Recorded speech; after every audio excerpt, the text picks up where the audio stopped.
Hello everyone. Good evening. Hope you all can hear me. Perfect. Thank you so much. Um, First of all, let me thank Career Dwar, especially Gitanjali, Chaitanya, and Anushika, to giving me this opportunity to come here and share my knowledge with all of you.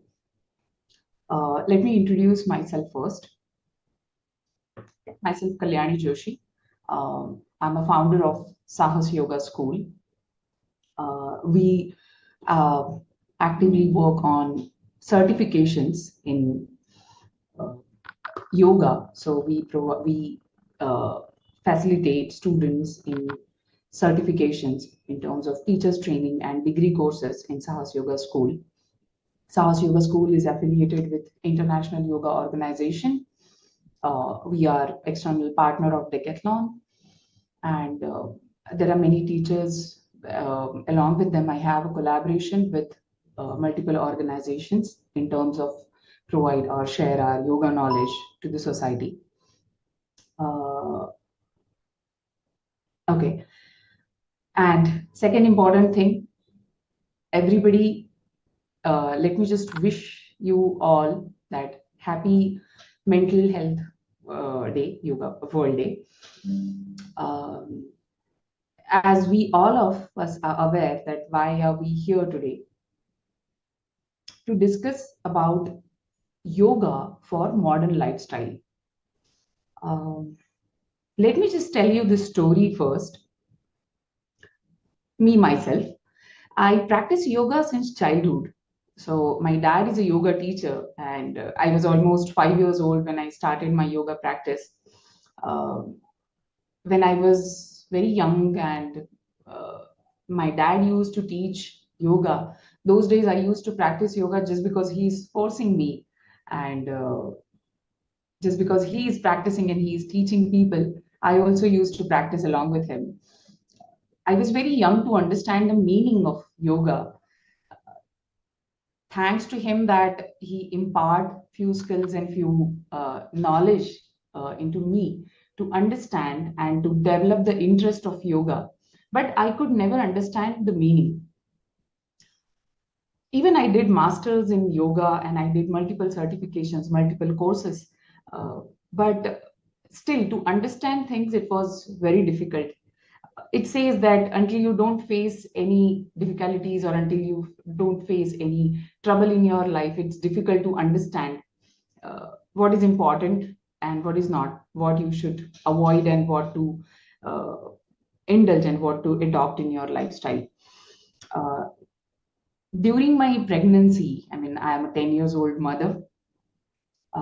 So during my pregnancy, my health condition was worst, even though I was practicing yoga. Since, I mean, I put on a lot. You won't believe I was almost 95 kg those days. And then, even after pregnancy, even after giving birth, my health and my physical health and mental health was on toss, especially mental health, I would say. Uh, since I have put on and I was having so many other physical health issues, mental health issues, everything was interlinked. And it was difficult for me to come out of it.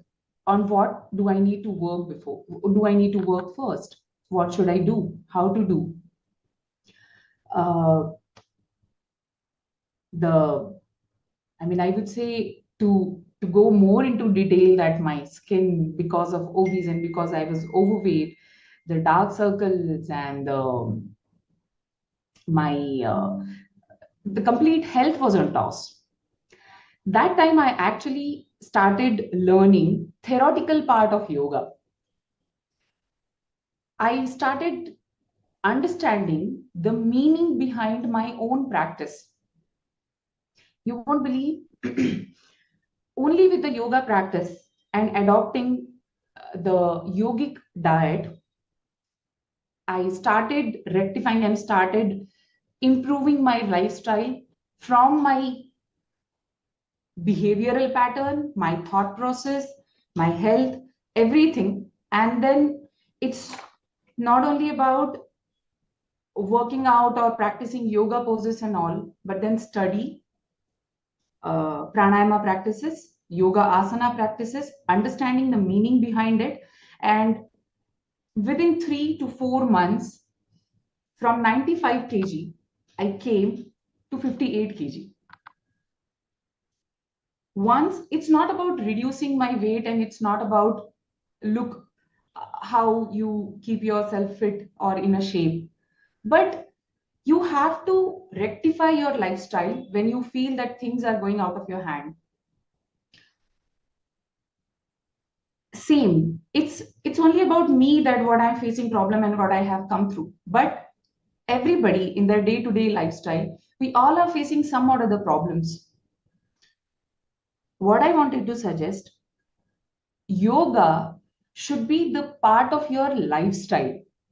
You can't use yoga practices as a treatment, or the way you go to the, I'm not against with the gym practices, I'm not against with other fitness activities, but you cannot use yoga as a fitness workout.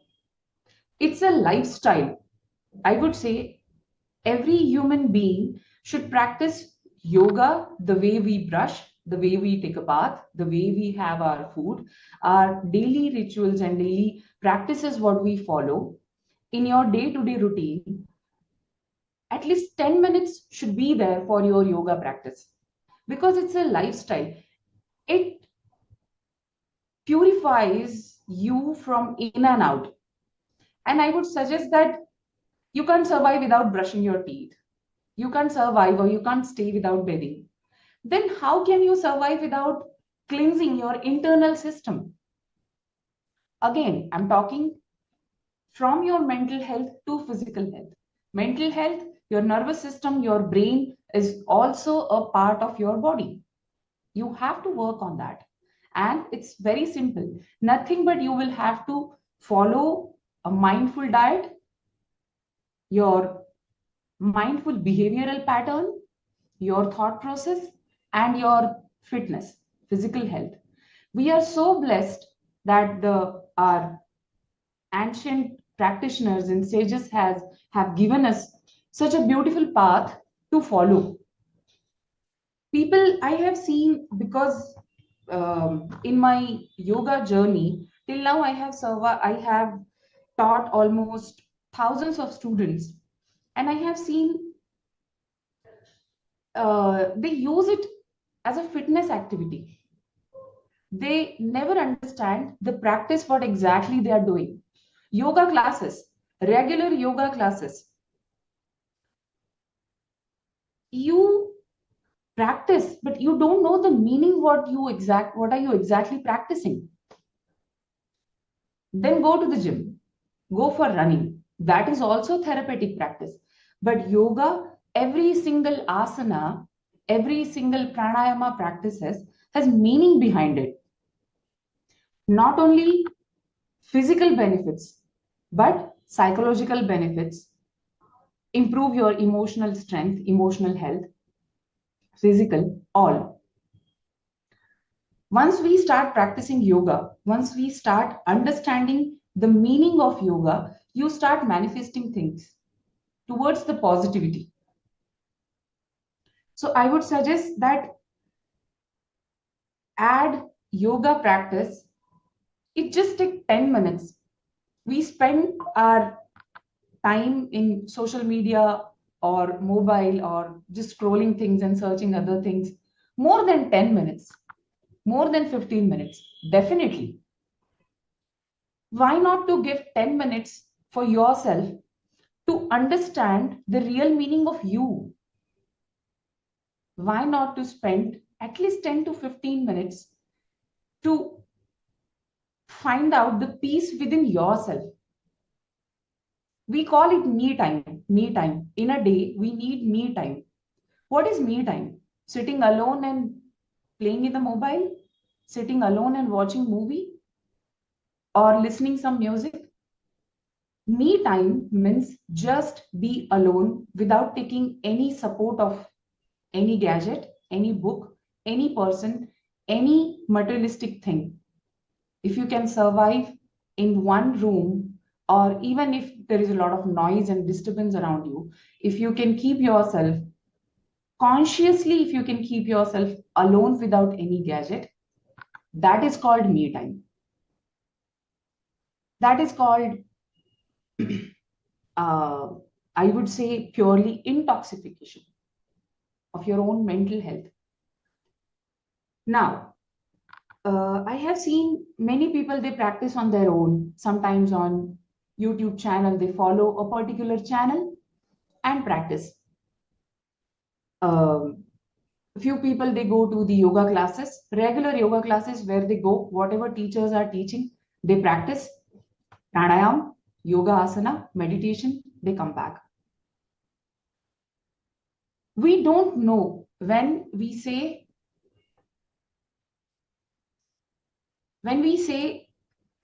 practice yoga, don't go to the class, at least daily 10 minutes, give it to yourself. People don't understand that, okay, 10 minutes, but what do I need to do for that 10 minutes? What should I do? There are scriptures in yoga which are scientifically proven that it makes positive changes in your physical health and mental health.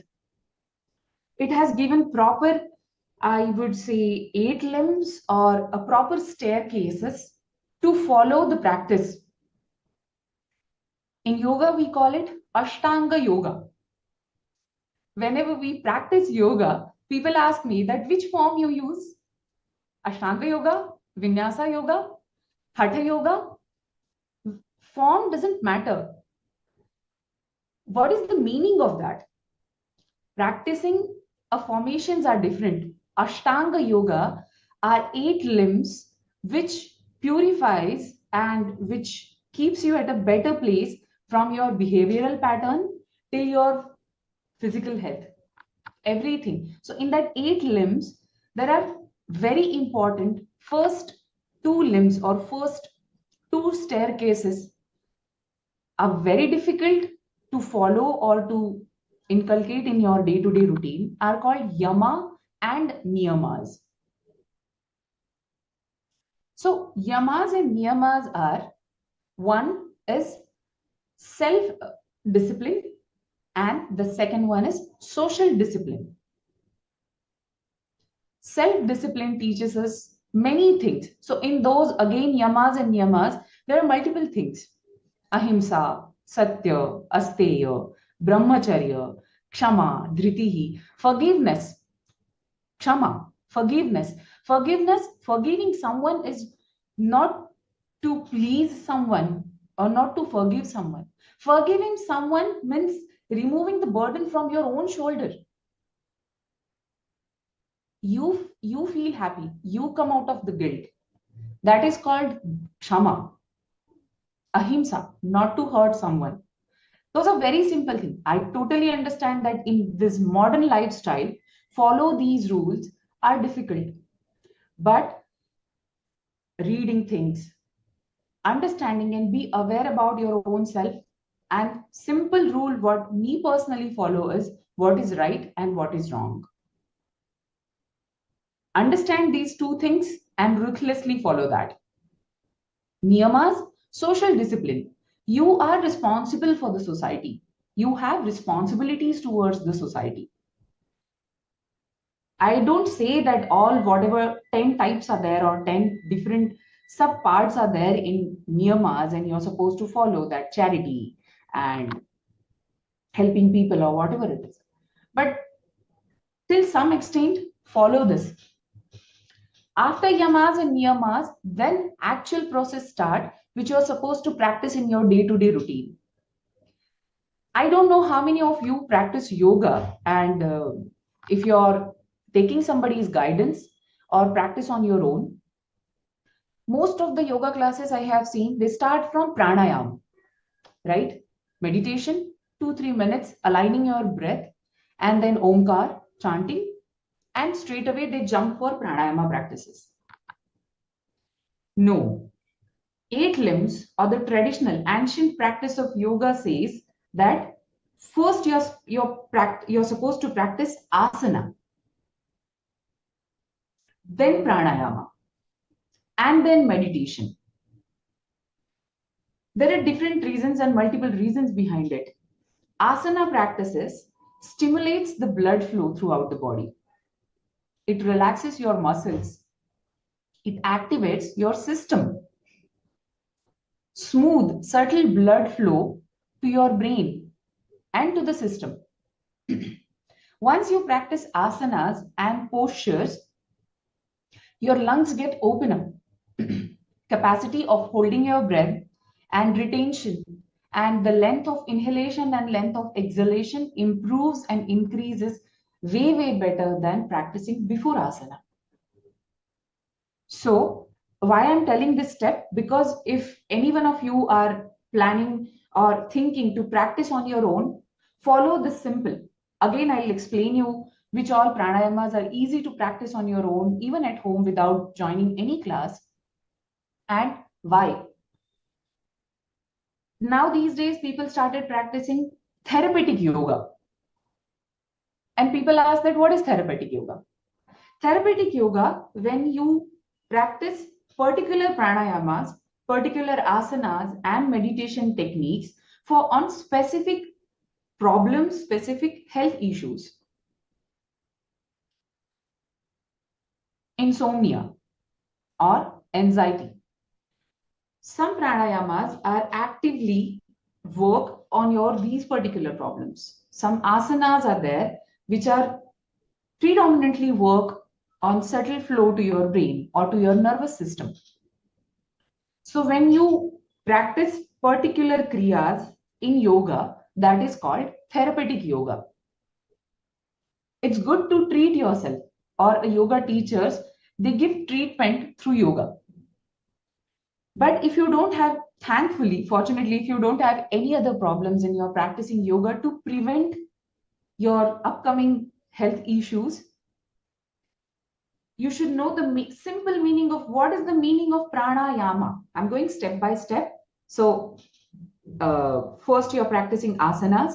Why we practice? Asana, which gives subtle blood flow through the system.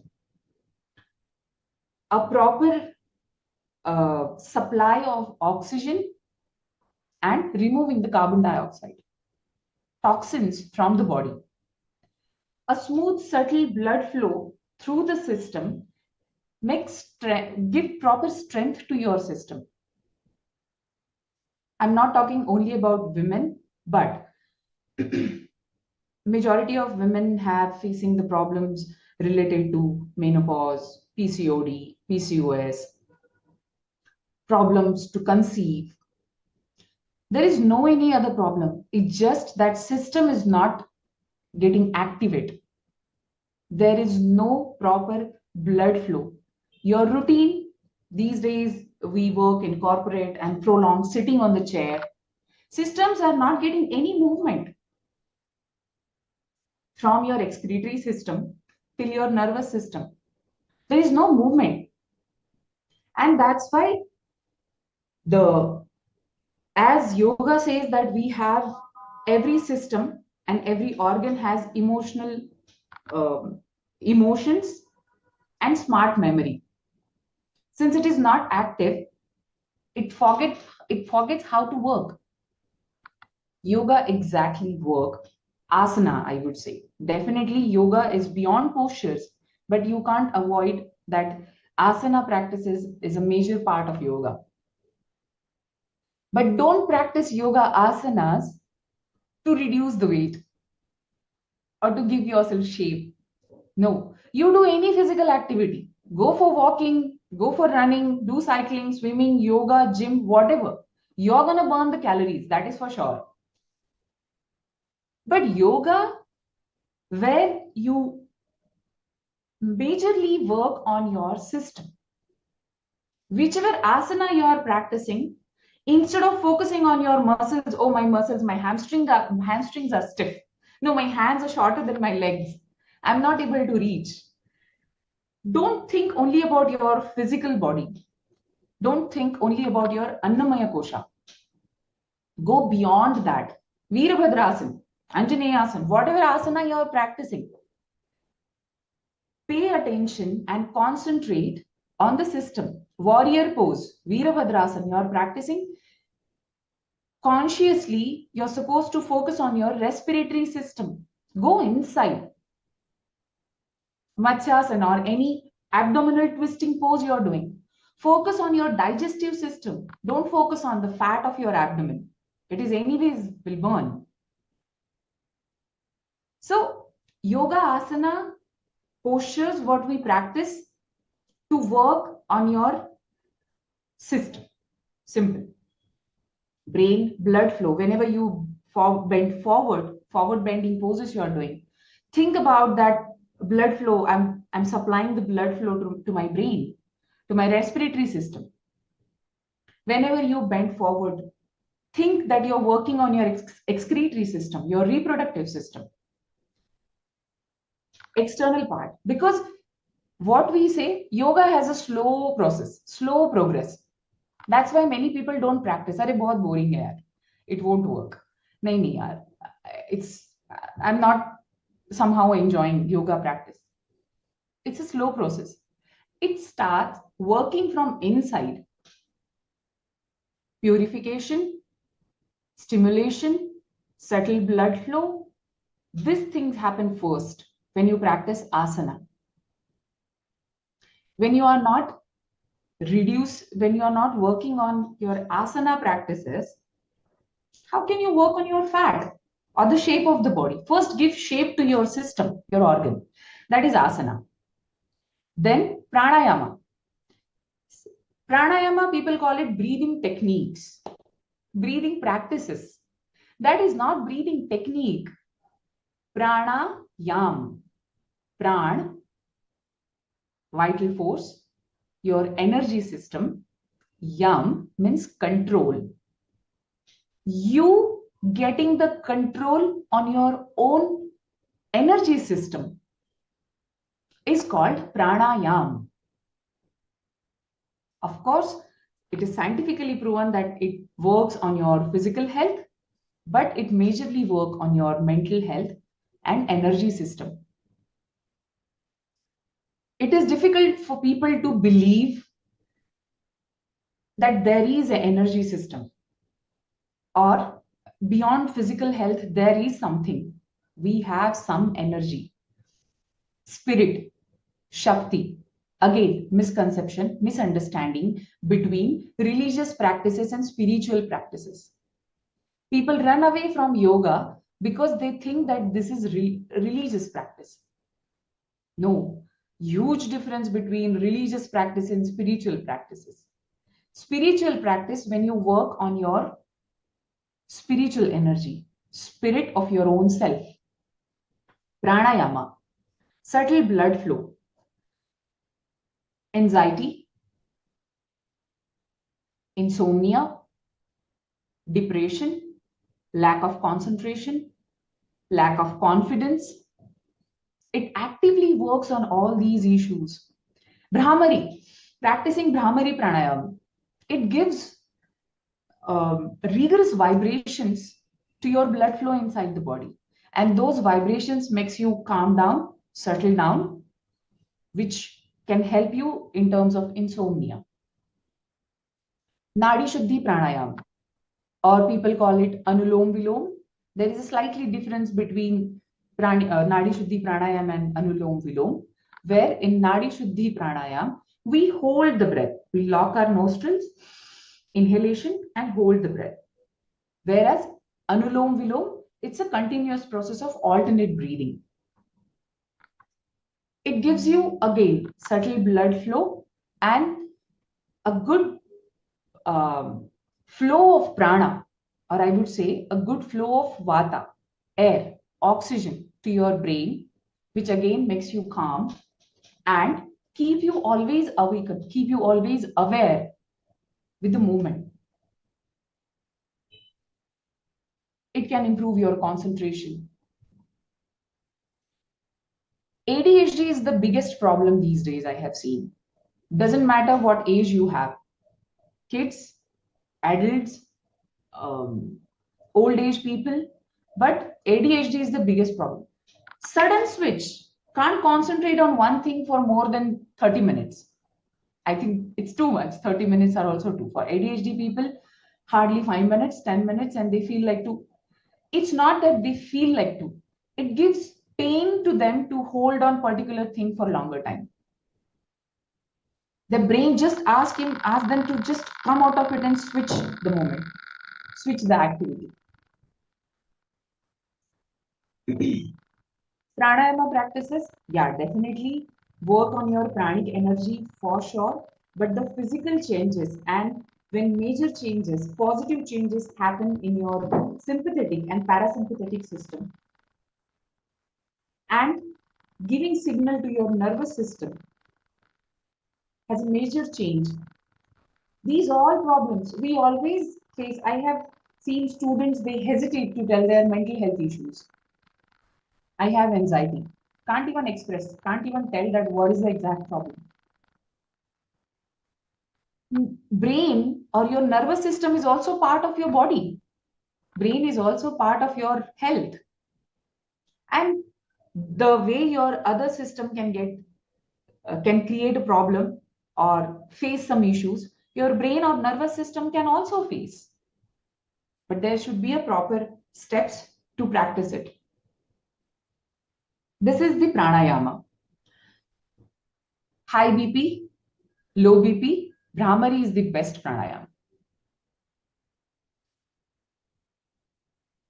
Panic attacks, lack of confidence, anxiety, Brahmari, Sitali, Shitakari, best pranayama. Brahmari, best for insomnia. People can't sleep till 3 a.m., 4 a.m. I have seen people, they just stay awake till 4 o'clock, 3 o'clock, and ultimately end up with having some medicine and then they can sleep. Slow process. You will not see the difference. You will not see the changes maybe in 2, 3 days. That's why it is called lifestyle. Just stop seeing the result and keep practicing blindly. Don't stand in front of the mirror to see your shape. Just keep practicing. Pranayama practices. And meditation. In asana, if you don't understand anything, sorry, I'm again going to the asana practices. If you're practicing on your own and if you don't understand that exactly in asana practices, what should I do? Surya Namaskar, best practice. It works on your complete system. Simple. And I don't know, I believe that every Indian should know at least Surya Namaskar, the sequence of Surya Namaskar. It's very basic thing. So even if you are not practicing, oh, great, great. Glad to see that. Super, awesome. And that's the best practice. You need not to practice any other asana. Though you're practicing asana to prevent the problems or to treat yourself on particular problems. Surya Namaskar is the best medicine for everything. Surya Namaskar, definitely it activates your physical health as well as it energizes you in a different level. Activates the heat inside the body. It gives you a lot of courage, confidence. At the same time, it makes you calm, subtle, relaxed, keep you aware all the time, the whole day. If you are not doing any other idea what to do, asana is the best practice. Surya Namaskar is the best practice. Pranayama, simple practice. Bhastrika Pranayam, Nadi Shuddhi, Anulom Vilom, daily practice. Pranayama, stop counting your breaths. Stop counting your breaths. Live every single breath. You're not supposed to count, okay, Bhastrika Pranayam, I'm supposed to do 60 Bhastrika Pranayam or 30 Bhastrika Pranayam. Oh, okay, I have 5 minutes and then within 5 minutes, I'm supposed to complete my 20 breaths. No. Do only 2 times. Do only 2 breathing. But Live those 2 breaths. Enjoy those 2 breaths. Feel the warmth, feel the coolness while inhaling, feel the warmth while exhaling. Feel the expansion of your lungs, feel the shrink and release of your muscles and lungs while exhaling. That is called pranayama. Then meditation. Meditation means simple, not to do anything, not even thinking is called meditation. Let me tell you a simple trick that meditation, how to start or what to do. People don't know meditation matlab karna kya hai. What do I need to do exactly? Nothing but keep focusing between your eyebrows. Thoughts will come. You can't stop your thoughts. Mind is a monkey. It will keep jumping from one branch to another branch. You can't stop. Let it come. Don't be so harsh on yourself that no, no thoughts, no thoughts. It's okay. Let them come. Again, get yourself back. Again, start focusing between your eyebrows, which is called Dhruv Madhya Dharana. Once you will practice this, take my words, 1 week practice, just 3 to 4 minutes of meditation. I'm not even saying 5 minutes. 3 to 4 minutes of meditation while focusing between your eyebrows, and it will become an addiction for you. If you don't practice that, you will not be able to sleep at night. Oh, okay, I didn't do this today. I have to finish my meditation for 3 minutes and then I'll sleep. Focusing between your eyebrows gives so much of peace and happiness. The darkness seen within inside, within yourself, is a different happiness. Quickly you can detach from the external world. So this is the simple process which everybody can practice. And I would say since our topic is modern lifestyle, last thought what I can share is start practicing yoga in this way, in this simple process, and then see the changes in your career as well. You start attracting positive things towards you. You just think about it, you just wish something, practice it, use your law of attraction, and it will come to you. You will have to create positivity around you. You yourself have to create. No one can give you happiness. If you are happy, you can keep the world happy. If you are not happy, you can't make others happy, or you can't see any positive or happy things around you. So, oh, thank you so much. Thank you so much. So, hope you all clear. And since it's a one-way session, hope you could ask me any questions and I can answer you. But that's fine. You can maybe connect me if you have any other problems, and if I can help you, I'll be really glad. But thank you so much.